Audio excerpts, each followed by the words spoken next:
22 বছর পর সেন্ট মার্টিনে আবারও ভারী অস্ত্রসহ বিজিবি মোতায়েন। মিয়ানমার দ্বীপটিকে নিজেদের অংশ দাবি করা এমন সিদ্ধান্ত জানালেন স্বরাষ্ট্রমন্ত্রী। যেহেতু শেষ সীমানা ওটা, কাজে আমরা মাঝে মাঝে ওখানে এখন বিজিবি পাঠাবো। আর কখনো আমরা কোস্টগার্ড পাঠাচ্ছি, কখনো বিজিবি পাঠাচ্ছি, কখনো নেভি ওখানে থাকতেছে। এইটাই হলো কথা। সীমান্তে কৌশলগত অবস্থান সুসংহত হয়েছে বলছেন নিরাপত্তা বিশ্লেষক। সেটাকে সাবসাইড করানোর জন্য চেষ্টা করে, সেজন্য তারা এটা করে। সেটাকে নিবারণ করার জন্য ডেটারেন্ট এফেক্ট হিসেবে আমরা যদি সেন্ট মার্টিনসে আমাদের উপস্থিতি জোরদার করি, সেটাই আমি বলবো সঠিক, এবং সেটা করা হয়েছে।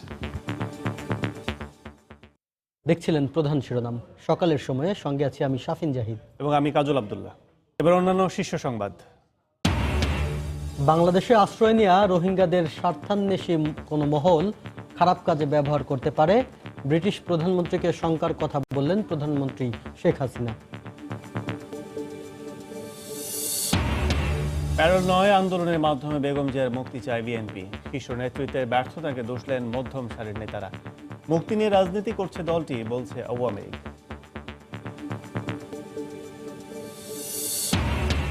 রংপুরে একটি ছাত্রাবাস থেকে জামায়াত শিবিরের 6 নেতা আটক।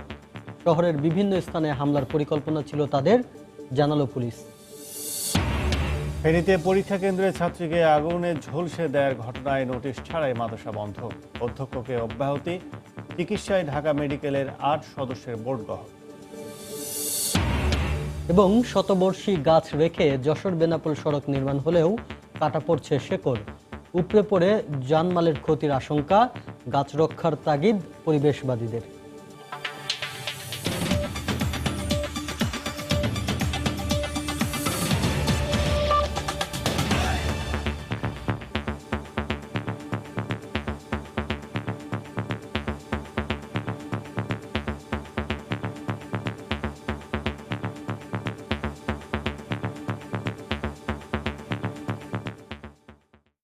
বাইশ বছর পর আবারও সেন্ট মার্টিনে ভারী অস্ত্রসহ বর্ডার গার্ড বাংলাদেশ বিজিবি মোতায়েন করা হয়েছে। কর্তৃপক্ষ জানায় দ্বীপের নিরাপত্তা নিশ্চিত করতে এমন সিদ্ধান্ত নেওয়া হয়েছে। সেন্ট মার্টিন দ্বীপকে মিয়ানমার পরপর দুবার তাদের মানচিত্রে নিজেদের অংশ দাবি করায় বাড়তি সতর্কতা হিসেবে বিজিবি মোতায়েন করা হয়েছে বলে জানিয়েছেন স্বরাষ্ট্রমন্ত্রী আসাদুজ্জামান খান কামাল। এদিকে নিরাপত্তা বিশ্লেষকরা বলছেন এমন সিদ্ধান্তে সীমান্তে বাংলাদেশের কৌশলগত অবস্থান সুসংহত হয়েছে। রোববার দুপুরে কক্সবাজারের সেন্ট মার্টিন দ্বীপে বিজিবি সদস্য মোতায়েন করা হয়। টেকনাফে বিজিবি 2 এর ভারপ্রাপ্ত অধিনায়ক মেজর সরকার মোহাম্মদ মুস্তাফিজুর রহমান জানান, সেন্ট মার্টিনের নিয়মিত চোরাচালান প্রতিরোধ, মানব পাচার রোধ ও সীমান্ত পাহারায় এখন থেকে বিজিবি দায়িত্ব পালন করবে। 2018 সালের অক্টোবরে মিয়ানমারের জনসংখ্যা বিষয়ক ওয়েবসাইটে সেন্ট মার্টিনকে নিজেদের অংশ বলে দাবি করেছিল মিয়ানমার। একই বছরে 6 অক্টোবর বাংলাদেশের পররাষ্ট্র মন্ত্রণালয় মিয়ানমারের তৎকালীন রাষ্ট্রদূতকে তলব করে এর প্রতিবাদ জানায়। পরে তারা মানচিত্র থেকে সেন্ট মার্টিন অংশ বাদ দেয়। সেন্ট মার্টিন দ্বীপকে মিয়ানমার পরপর 2 বার তাদের মানচিত্রে নিজেদের অংশ দাবি করায় বাড়তি সতর্কতা হিসেবে বিজিবি মোতায়েন করা হয়েছে বলে জানিয়েছেন স্বরাষ্ট্রমন্ত্রী। আমাদের সীমানা, সেই জন্যই কখনো আমরা কোস্টগার্ড পাঠাচ্ছি, কখনো বিজিবি পাঠাচ্ছি, কখনো নেভি ওখানে থাকতেছে। এইটাই হলো কথা। ওরা ওই যে বারবার বলতেছে দেখেন না তাদের সীমানা, সেই জন্যই আমরা ওইখানে বিজিবি উপস্থিতি ওখানে, সেই জন্য এগুলোই এটা রুটিন ওয়ার্ক। নিরাপত্তা বিশ্লেষকরা মনে করেন বিজিবি মোতায়েনের মাধ্যমে বাংলাদেশের কৌশলগত অবস্থান সুসংহত হয়েছে। মানব পাচার রোধ করার জন্য শক্তির প্রয়োজন, মাদকের বিরুদ্ধে শক্তির প্রয়োজন, সেটা করা হচ্ছে। তারপর সেখানে মিয়ানমারের যদি এই ধরনের কোনো ধরনের আচরণ সেখানে যদি দৃশ্যমান হয়, সেটার বিরুদ্ধে এটা একটা শক্তি সঞ্চয়। সেখানে 1997 সাল থেকে দায়িত্বে থাকা কোস্টগার্ডও বিজিবির পাশাপাশি সেন্ট মার্টিন দ্বীপে অবস্থান করবে। সাবিত সারোয়ার, সময় সংবাদ। বাংলাদেশে আশ্রয় নেওয়া রোহিঙ্গাদের স্বার্থান্বেষী কোনো মহল খারাপ কাজে ব্যবহার করতে পারে বলে শঙ্কা প্রকাশ করেছেন প্রধানমন্ত্রী শেখ হাসিনা। যুক্তরাজ্যের এশীয় প্রশান্ত মহাসাগরীয় বিষয়ক পররাষ্ট্র প্রতিমন্ত্রী মার্ক ফিল্ড গতকাল সকালে প্রধানমন্ত্রীর সঙ্গে সৌজন্য সাক্ষাৎ করতে গেলে এই শঙ্কার কথা জানান শেখ হাসিনা। প্রধানমন্ত্রীর কার্যালয়ে তার সঙ্গে ব্রিটিশ প্রতিমন্ত্রীর সাক্ষাতে দ্বিপক্ষীয় নানা ইস্যুতে কথা হয়। পরে প্রধানমন্ত্রীর প্রেস সচিব সাংবাদিকদের বলেন, মিয়ানমারে ফিরতে না পারায় হতাশায় ভুগছে রোহিঙ্গারা। তাদের হতাশার সুযোগে খারাপ কাজে লাগাতে পারে কোনো গোষ্ঠী। রোহিঙ্গা প্রত্যাবাসনে মিয়ানমারকে বাধ্য করতে আন্তর্জাতিক সম্প্রদায়কে জোরালো ভূমিকা নেওয়ার আহ্বান জানান শেখ হাসিনা। টানা তৃতীয় মেয়াদে সরকার গঠন করায় প্রধানমন্ত্রী শেখ হাসিনাকে অভিনন্দন জানিয়ে মার্ক ফিল্ড বলেন, এটা নিঃসন্দেহে বড় বিজয়। এর আগে প্রধানমন্ত্রীর সঙ্গে সৌজন্য সাক্ষাৎ করেন বাংলাদেশে নিযুক্ত ইতালির রাষ্ট্রদূত এনরিকো নানজিয়াটা। এ সময় দ্বিপক্ষীয় বিভিন্ন বিষয়ে কথা বলেন তারাও।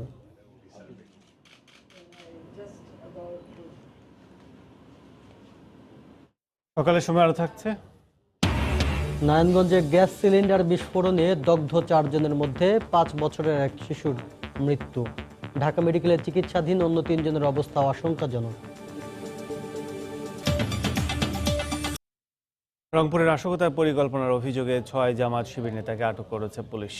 গতরাতে শহরের নীলকণ্ঠ এলাকার একটি ছাত্রাবাসে অভিযান চালিয়ে তাদের আটক করা হয়। সেখান থেকে বিপুল পরিমাণ জঙ্গিবাদী বইও উদ্ধার করা হয়েছে।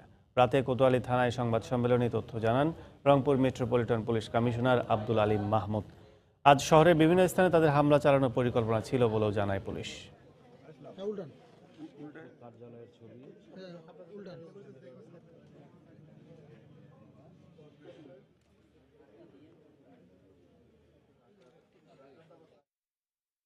সকালে এই শহরে এবং এর আশেপাশে এলাকায় নাশকতা সৃষ্টির পরিকল্পনা আছে, এরকম একটা গোপন সংবাদ পেয়ে আমরা সেখানে অভিযান চালাই এবং সে অভিযান চালিয়ে আমরা সেখানে 6 জনকে গ্রেপ্তার করতে সক্ষম হই, যাদের ভিতরে একজন অ্যাডভোকেট মোহাম্মদ কাউসার আলী, যিনি বর্তমান রংপুর মহানগর শ্রমিক কল্যাণ ফেডারেশনের সভাপতি। প্যারোলে নয়, রাজপথের আন্দোলনেই বেগম জিয়াকে কারামুক্ত করতে চায় বিএনপি নেতারা। এ লক্ষ্যে নেতাকর্মীদের প্রস্তুতি নেওয়ারও আহ্বান জানান তারা। বিএনপি চেয়ারপারসনের মুক্তির দাবিতে গতকাল রাজধানীতে অনশন কর্মসূচিতে অংশ নিয়ে নেতারা এই আহ্বান জানান। বেগম জিয়া কারাগারে থাকার পর আন্দোলন গড়ে তুলতে না পারায় শীর্ষ নেতৃত্ব নিয়ে ক্ষোভ প্রকাশ করেন অনেকেই। লিখিত অনুমতি না নিয়েই রোববার সকালে রাজধানীর ইঞ্জিনিয়ার্স ইনস্টিটিউশন মিলনায়তনের বাইরে বেগম জিয়ার মুক্তির দাবিতে গণ অনশনের জন্য সমবেত হন বিএনপির নেতাকর্মী ও সমর্থকরা। পরে এ নিয়ে আপত্তি ওঠায় মিলনায়তনের ভিতরে গিয়ে কর্মসূচি শুরু করেন তারা। সকাল 10:30টার পর দলের মহাসচিব মির্জা ফখরুল ইসলাম আলমগীর সহ শীর্ষ নেতারা একে একে যোগ দেন কর্মসূচিতে। আসেন জাতীয় ঐক্যফ্রন্ট ও 20 দলের নেতারাও। শীর্ষ নেতাদের সামনে বক্তব্য দেওয়ার সুযোগ পেয়ে নেতৃত্ব ও সাংগঠনিক দুর্বলতা নিয়ে ক্ষোভ প্রকাশ করেন অনেকেই। দেশনেত্রী বেগম খালেদা জিয়ার মুক্তির জন্য 35 জন ভাইস চেয়ারম্যান কোথায় এখানে, 100 জন অ্যাডভাইজার কোথায় এখানে? গুজামিল দিয়ে চলবে না, গুজামিল বন্ধ করতে হবে। নিজেদের মধ্যে পরিশুদ্ধ করার যতটুকু প্রয়োজনীয়তা রয়েছে সেইটা যার যার জায়গা থেকে তাগিদ অনুভব না করব ততক্ষণ পর্যন্ত কিন্তু সেই মুক্তি আসবে না। নেতাকর্মীদের প্রয়োজনীয় প্রস্তুতি নেওয়ার আহ্বান জানিয়ে দলের শীর্ষ নেতারা বলেন, প্যারোলে নয়, গণতান্ত্রিক আন্দোলনেই মুক্ত করতে হবে দলীয় চেয়ারপারসনকে। গণতন্ত্রের নেত্রী গণতান্ত্রিক আন্দোলনের মধ্য দিয়ে মুক্তি পাবে। বেগম খালেদা জিয়া কখনো প্যারোলে মুক্তি চান নাই, প্যারোল জানে না প্যারোল কাকে বলে। দুঃখ ক্ষোভ দেশের মানুষের মধ্যে রয়েছে, যার বিস্ফোরণ ঘটানোর জন্য আমাদেরকে প্রস্তুতি নিতে হবে। গণতন্ত্রকে মুক্ত করতে হলে মাদার অফ ডেমোক্রেসি গণতন্ত্রের মাকে আগে মুক্ত করতে হবে। জাতীয় ঐক্যফ্রন্টের শীর্ষ নেতারা বলেন, বেগম জিয়া প্যারোলে মুক্ত হলে গণতন্ত্র মুক্তি পাবে না। যদি দেশ নেত্রীকে মুক্ত করতে চান, জাতিকে ঐক্যবদ্ধ করতে হবে। প্যারোলে মুক্তি হবে বেগম খালেদা জিয়ার মৃত্যু, গণতন্ত্রের মৃত্যু। বিএনপি প্যারোলের জন্য আবেদনই করেনি বলে মন্তব্য করে দলের মহাসচিব বলেন, তার মুক্তি হতে হবে নিঃশর্ত। আমরা বলছি যে তাকে নিঃশর্তভাবে মুক্তি দিতে হবে। আমরা কোনো প্যারোলের কথা বলিনি, আমরা খুব পরিষ্কারভাবে বলেছি যে জামিন পাওয়াটা তার অধিকার। বিকেল 4:30টার দিকে নেতাদের জুস খাইয়ে অনশন ভাঙান রাষ্ট্রবিজ্ঞানী অধ্যাপক এমাজউদ্দিন আহমেদ। সালাউদ্দিন সুমন, সময় সংবাদ, ঢাকা। রাজপথে আন্দোলন করে নয়, বেগম জিয়াকে মুক্ত করতে বিএনপিকে আইনি পথে হাঁটতে হবে বলে মন্তব্য করেছেন আওয়ামী লীগ নেতারা। তারা বলেন, প্যারোলে মুক্তির আবেদন করা হলে তা মানবিকভাবে বিবেচনায় নেবে সরকার। গতকাল রাজধানীতে আলাদা অনুষ্ঠানে কথা বলেন তারা। রোববার সকালে রাজধানীর মিরপুরে পুলিশ স্টাফ কলেজে এক অনুষ্ঠানে যোগ দেন স্বরাষ্ট্রমন্ত্রী আসাদুজ্জামান খান কামাল। তিনি বলেন, বেগম খালেদা জিয়ার প্যারোলে মুক্তির বিষয়ে এখনো কোনো আবেদন সরকারের কাছে আসেনি। আবেদন জমা পড়লে আইন অনুযায়ী ব্যবস্থা নেওয়া হবে। এই ধরনের আবেদন আমাদের কাছে আসেইনি, কাজেই এটার স্যাংশন দেওয়ার মানে কোনো প্রশ্ন আসে না। আমি তখন বলেছিলাম যদি তিনি আবেদন করেন আমরা পরীক্ষা নিরীক্ষা করব। এদিকে পল্লী কর্ম সহায়ক ফাউন্ডেশন আয়োজিত যুব সম্মেলন 2019-এর অনুষ্ঠান শেষে সাংবাদিকদের এক প্রশ্নের জবাবে তথ্যমন্ত্রী বলেন, খালেদা জিয়ার মুক্তি এবং অসুস্থতা নিয়ে রাজনীতি করছে বিএনপি। মির্জা ফখরুল ইসলাম আলমগীর সাহেবের যে বক্তব্য সেটি আসলে অবান্তর বক্তব্য। কারণ একমাত্র বেগম খালেদা জিয়া যদি নিজে আবেদন করেন তাহলেই কিন্তু প্যারোলে মুক্তি দেওয়ার বিষয়টি বিবেচনার কথা স্বরাষ্ট্রমন্ত্রী বলেছেন। এর আগে আইন এবং বিধি অনুযায়ী বিবেচনারই কোনো সুযোগ নেই। আন্দোলন করে বেগম জিয়ার মুক্তি সম্ভব নয় বলে মন্তব্য করেছেন আওয়ামী লীগের ভারপ্রাপ্ত সাধারণ সম্পাদক মাহবুব উল আলম হানিফ। একই দিন দুপুরে ধানমন্ডিতে দলীয় সভাপতির কার্যালয়ে এ মন্তব্য করেন তিনি।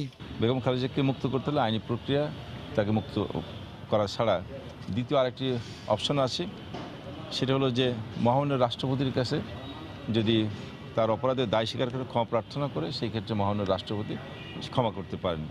বেগম খালেদা জিয়ার মুক্তি রাজনৈতিক কোনো বিষয় নয়, বরং এর সমাধানে বিএনপিকে আইনি পথে হাঁটার পরামর্শ দেন আওয়ামী লীগ নেতারা। চিঠি দেওয়া হবে। বিলাত হোসাইন, সময় সংবাদ, ঢাকা। রাজধানীতে বহুতল ভবনে অগ্নি নির্বাপন ব্যবস্থা সরেজমিনে পরিদর্শন ও তথ্য সংগ্রহ করেছে রাজুকের বিভিন্ন দল। গতকাল সকাল থেকে শান্তিনগর, উত্তরা সহ বিভিন্ন এলাকায় তথ্য সংগ্রহ করেন তারা।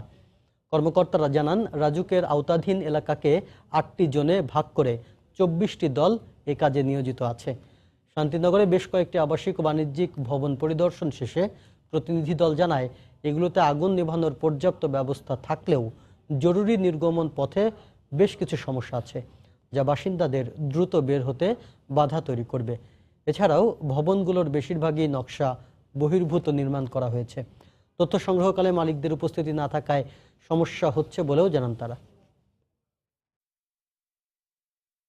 তাৎক্ষণিকভাবে আগুন নিয়ন্ত্রণে আনতে পুরান ঢাকা ব্যবসায়ীদের প্রশিক্ষণ দেওয়া হবে বলে জানিয়েছেন ঢাকা দক্ষিণ সিটি কর্পোরেশনের মেয়র সাইদ খোকন।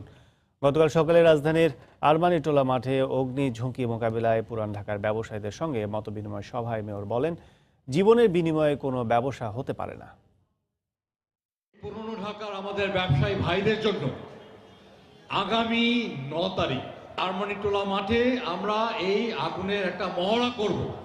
আমরা ছোট ছোট গ্রুপ করে আমরা আপনাদের প্রশিক্ষণের ব্যবস্থা করব, যাতে করে ভবিষ্যতে যদি কোনো অগ্নিকাণ্ডের ঘটনা ঘটে আমরা যাতে তাৎক্ষণিকভাবে নিজেরাই সেটাকে নিয়ন্ত্রণে আনতে পারি। চট্টগ্রাম বিশ্ববিদ্যালয়ে ছাত্রলীগ পুলিশ সংঘর্ষের জের ধরে আজ শাটল ট্রেন চলাচল বন্ধ রেখেছে রেলওয়ে কর্তৃপক্ষ।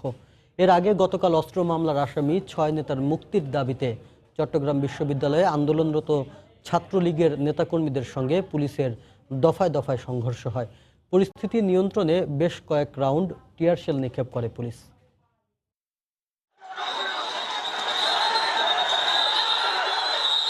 সকালে চট্টগ্রাম বিশ্ববিদ্যালয়ের প্রধান ফটকে তালা দিয়ে ছাত্রলীগ অবস্থান নেয়। এ সময় মামলা প্রত্যাহার সহ 6 নেতার মুক্তির দাবিতে বিক্ষোভ করেন। পুলিশ জলকামান দিয়ে তাদের ছত্রভঙ্গ করার চেষ্টা করলেই শুরু হয় ধাওয়া পাল্টা দেওয়া। এ সময় বিক্ষুব্ধ ছাত্রলীগ কর্মীরা পুলিশকে লক্ষ্য করে ইটপাটকেল নিক্ষেপ করে। পুলিশ পরিস্থিতি নিয়ন্ত্রণে টিয়ারশেল ও রাবার বুলেট ছুড়ে। সংঘর্ষে 5 পুলিশ সদস্য ও ছাত্রলীগের 5 নেতাকর্মী আহত হন। চলাফেরার সমস্যা, আমরা একটু মেন্টালি একটু ডিপ্রেস থাকি, প্রচন্ড আতঙ্কে থাকি। মামলায় লিপিবদ্ধ আছে যে এটা একটা অস্ত্র মামলা, সুস্পষ্ট লিখিত।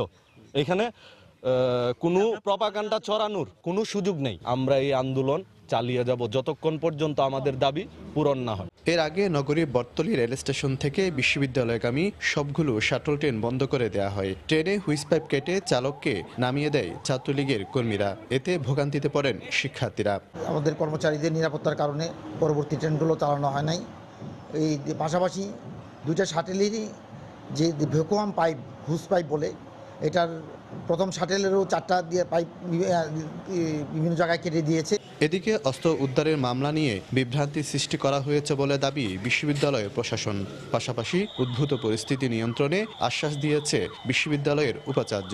5টা হল রেড দেওয়ার সময় আলাউল হলের পিছন থেকে আমরা পরিত্যক্ত অবস্থায় 2টা 1 নলাবন্দী পুলিশ উদ্ধার করে এবং সেখানে কিছু বন্দুক ও গুলি উদ্ধার করা হয়। এই মামলার সাথে ছাত্রদের নামে যে মামলা দেওয়া হয়েছে সেটার কোনো সম্পর্ক নেই। আমরা বিশ্ববিদ্যালয় প্রশাসনের পক্ষ থেকে এটা দেখছি, আমাদের সম্মানিত প্রক্টর সাহেবের নেতৃত্বে প্রক্টর বডি সেই বিষয়গুলো সম্পর্কে অসম্ভব তারা চেষ্টা করছেন কিভাবে কোন সহজ প্রক্রিয়ায় বা কোন প্রক্রিয়া তাদেরকে আমরা বিভিন্নভাবে সহায়তা করতে পারি। মালিকানাবিহীন বা পরিত্যক্ত অবস্থায় কিছু আগ্নেয়াস্ত্র পাওয়া যায় এবং একটি কক্ষে 6 জন স্টুডেন্ট সহ অনেক বড় বড় রামদাস ছোরা বা দেশীয় অস্ত্র আমরা যেটাকে বলি এটা উদ্ধার করা হয়।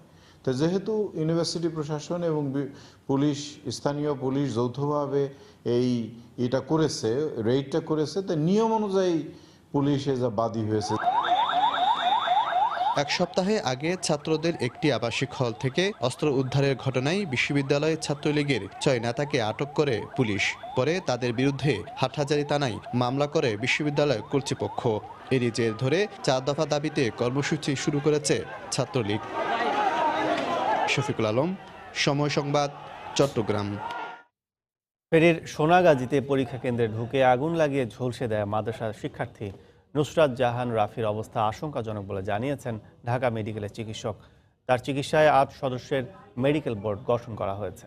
এদিকে ঘটনায় অভিযুক্ত অধ্যক্ষ সিরাজউদ্দৌলাকে অব্যাহতি দিয়েছে মাদ্রাসা কর্তৃপক্ষ। আতিয়ার সজলকে সঙ্গে নিয়ে ফারুক ভূঁইয়া রবিনের রিপোর্ট। ফেনীর মাদ্রাসা শিক্ষার্থী নুসরাত জাহান রাফি শনিবার সকালে আলিম পরীক্ষা দিতে কেন্দ্রে গিয়েছিলেন উচ্চশিক্ষার আরেক ধাপ পেরিয়ে আলোকিত জীবন গড়ার স্বপ্ন নিয়ে। কিন্তু কিছু মানুষের প্রতিহিংসার শিকার হয়ে আগুনে ঝলসে গিয়ে সেই রাফিকে এখন লড়তে হচ্ছে জীবন মৃত্যুর সন্ধিক্ষণে। ঢাকা মেডিকেল কলেজ হাসপাতালের বার্ন ইউনিটের আইসিইউতে ভর্তি রাফির চিকিৎসায় গঠন করা হয়েছে 8 সদস্যের মেডিকেল বোর্ড। চিকিৎসার খোঁজ খবর নিয়েছেন প্রধানমন্ত্রীও, দিয়েছেন সব ধরনের সহায়তার নির্দেশ। মেডিকেল বোর্ড করছি এবং তার আমরা আইসিইউতে রাখছি, তার ইনহেলেশন বার্নও আছে। এটা খুবই মেজর বার্ন এবং ক্রিটিক্যাল। সরকারের কাছ থেকে নির্দেশ আছে যত কিছু লাগে সবকিছু আমরা করব। পরিবারের সদস্যদের অভিযোগ, যৌন হয়রানি মামলা করার জেরে সোনাগাজী ইসলামিয়া ফাজিল মাদ্রাসার অভিযুক্ত অধ্যক্ষের ইন্ধনে নুসরাত জাহান রাফিকে পুড়িয়ে হত্যার চেষ্টা করা হয়। উনি আবার জামিন চাইছিল, জামিন নামঞ্জুর করা হয়েছে। ওটাকে কেন্দ্র করে এই ঘটনাটা ঘটানো হয়েছে। সোনাগাজী প্রভাবশালী কিছু লোকেরা প্রিন্সিপালকে আসলে সাপোর্ট দেওয়ার কারণে সে বিভিন্নভাবে এসব অপকর্ম করে পিছিয়ে যাচ্ছে। এদিকে রাফিকে আগুনে পুড়িয়ে হত্যা চেষ্টার ঘটনায় মাদ্রাসার শিক্ষক আফসার হোসেন ও এক শিক্ষার্থীকে আটক করা হয়েছে।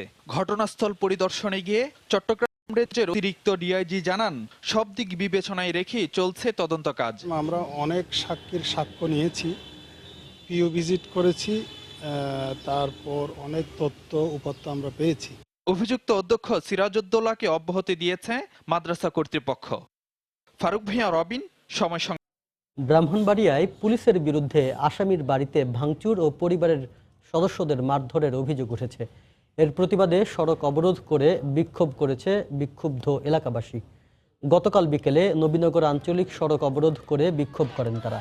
প্রত্যক্ষদর্শীরা জানায়, উপজেলা নির্বাচন নিয়ে বিরোধের জেরে সাইদুল নামের এক ব্যক্তি নিহতের ঘটনায় আসামিদের গ্রেফতারে শহরের কৈরতলা এলাকায় একটি বাড়িতে অভিযানে যায় নবীনগর থানা পুলিশ।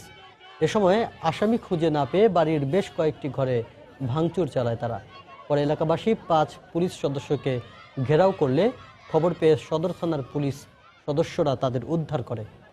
এ ঘটনার প্রতিবাদে ব্রাহ্মণবাড়িয়া নবীনগর সড়ক অবরোধ করে টায়ার জ্বালিয়ে বিক্ষোভ করে বিক্ষুব্ধ জনতা। 2 ঘন্টা পর সদর পুলিশের আশ্বাসে অবরোধ তুলে নেওয়া হয়।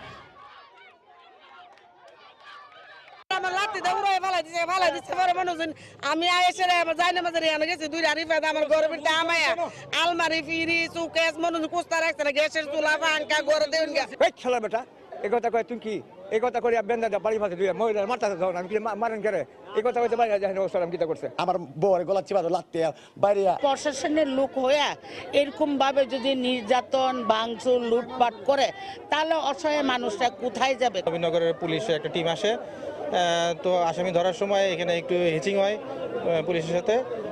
এখন পরিস্থিতি এরকম, এই সংবাদটা পেয়ে আমি এখানে আসছি, আইসা ওনাদের সাথে কথা বলছি। বিষয়টা আমরা তদন্ত সাপেক্ষে ব্যবস্থা নিচ্ছি। শতবর্ষী গাছ রেখে যশোর বেনাপোল সড়ক নির্মাণ হলেও কাটা পড়ছে গাছের শিকড়। এই ঘটনাকে পরিকল্পিত হত্যাকাণ্ড দাবি করে গাছ সুরক্ষার বিষয়ে শঙ্কা প্রকাশ করেছেন পরিবেশবাদীরা। শিকড় কাটা পড়ায় দুর্বল গাছ উপড়ে পড়ে জানমালের ক্ষতির আশঙ্কা করছেন সড়কের পাশের বাসিন্দা ও রাস্তা ব্যবহারকারীরা। তবে সড়ক বিভাগের দাবি, সড়কের স্থায়িত্ব নিশ্চিত করতে হলে শেকড় রেখে কাজ করা সম্ভব নয়। জুয়েল মৃধার তথ্য, আবুল কালাম আজাদের ছবি নিয়ে রিপোর্ট। বেনাপোল স্থল বন্দরকে যশোরের সাথে সংযুক্ত করেছে কিলোমিটারের পর কিলোমিটার শতবর্ষী বৃক্ষশোভিত ঐতিহাসিক এই রোড। 2017 সালে মহাসড়কের উন্নয়নে শতবর্ষী গাছগুলো কাটার সিদ্ধান্ত নেওয়া হলে সোচ্চার হন পরিবেশবাদীরা। গাছ রক্ষায় শুরু করেন আন্দোলন। শেষ পর্যন্ত কালের সাক্ষী হয়ে এই গাছগুলো রেখেই যশোর বেনাপোল মহাসড়ক পুনর্নির্মাণের সিদ্ধান্ত নেয় সরকার। 2018 সালের সেপ্টেম্বর থেকে কাজ শুরু হয়, কিন্তু স্কেভেটর দিয়ে প্রায় 4 ফুট উঁচু গর্ত খুঁড়ে সড়ক নির্মাণ করায় সড়কের পাশে থাকা অধিকাংশ গাছেরই শেকড় কাটা পড়েছে। ইতোমধ্যে 50% খোঁড়াখুড়ির কাজ শেষ করেছে ঠিকাদারি প্রতিষ্ঠান। আর এই ঘটনাকে পরিকল্পিত হত্যাকাণ্ড দাবি করে গাছ রক্ষার বিষয়ে শঙ্কা প্রকাশ করেছেন পরিবেশবাদীরা। অত্যাধুনিক মেশিন ব্যবহার করে গাছের শিকড়গুলি কেটে গাছগুলি যাতে ঝুঁকিপূর্ণ হয়ে ওঠে সেই কাজগুলি সড়ক বিভাগ ঠিকাদারকে দিয়ে করে আসছে। এদিকে শেকড় কাটায় দুর্বল হয়ে বেশ কয়েক স্থানে উপড়ে পড়েছে গাছ। আরও গাছ উপড়ে পড়তে পারে এবং তাতে জানমালের ক্ষতির আশঙ্কায় আতঙ্কিত সড়কের পাশের বাসিন্দা ও সড়ক ব্যবহারকারীরা।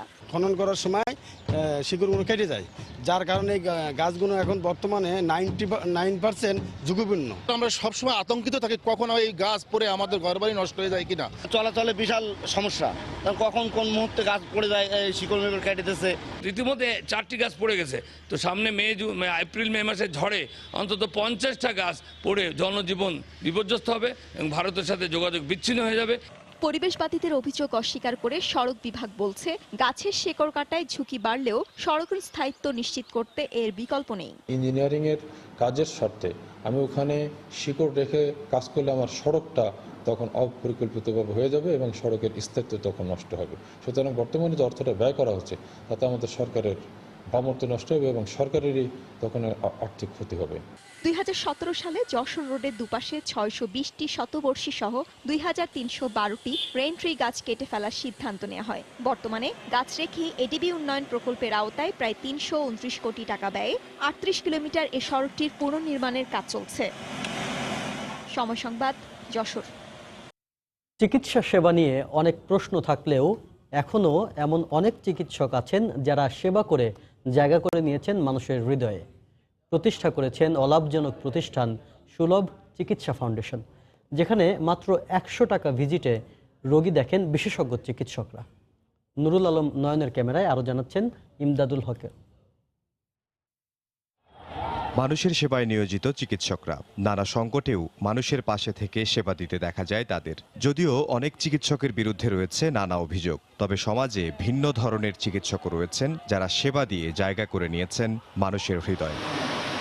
জান্নাত বিশ্ববিদ্যালয়ের শিক্ষার্থী, গলা ব্যথায় ভুগছেন। 1000 টাকা ভিজিট দিয়ে বিশেষজ্ঞ ডাক্তার দেখানো তার পক্ষে মুশকিলের।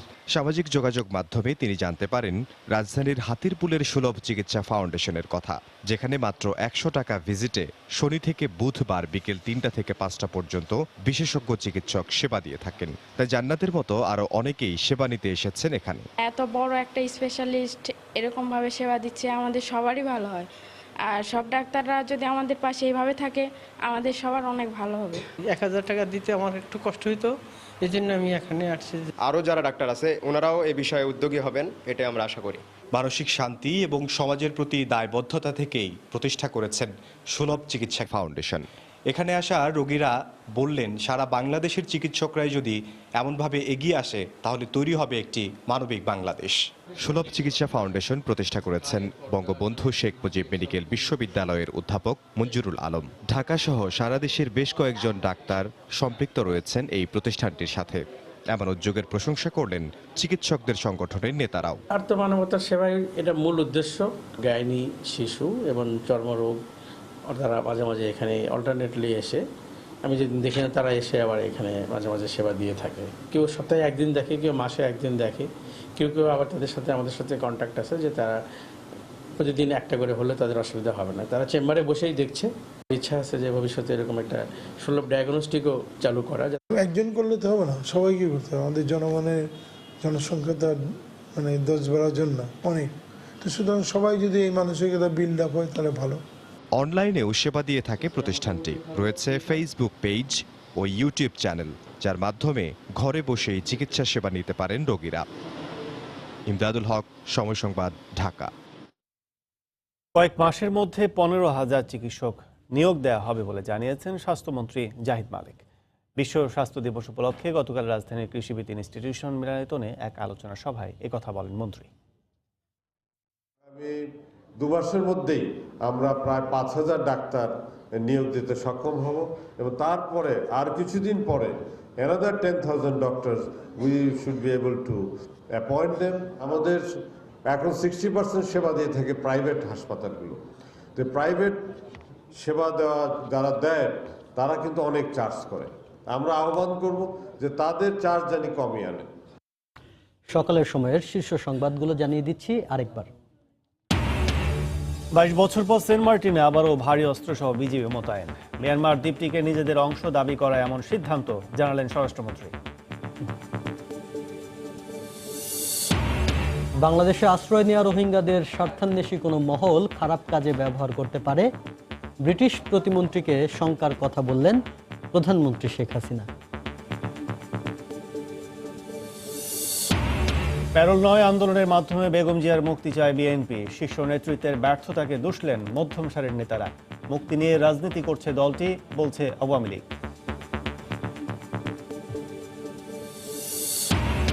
রংপুরে একটি ছাত্রাবাস থেকে জামায়াত শিবিরের 6 নেতা আটক। শহরের বিভিন্ন স্থানে হামলার পরিকল্পনা ছিল তাদের, জানালো পুলিশ। এবং শতবর্ষী গাছ রেখে যশোর বেনাপোল সড়ক নির্মাণ হলেও কাটা পড়ছে শেকড়, উপড়ে পড়ে জানমালের ক্ষতির আশঙ্কা। গাছ রক্ষার তাগিদ পরিবেশবাদীদের।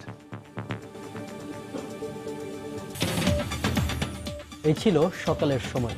আপনার মোবাইলের সময় সংবাদ দেখতে ও সব খবর পেতে ডাউনলোড করুন সময় অ্যাপ। সঙ্গে থাকুন সময়।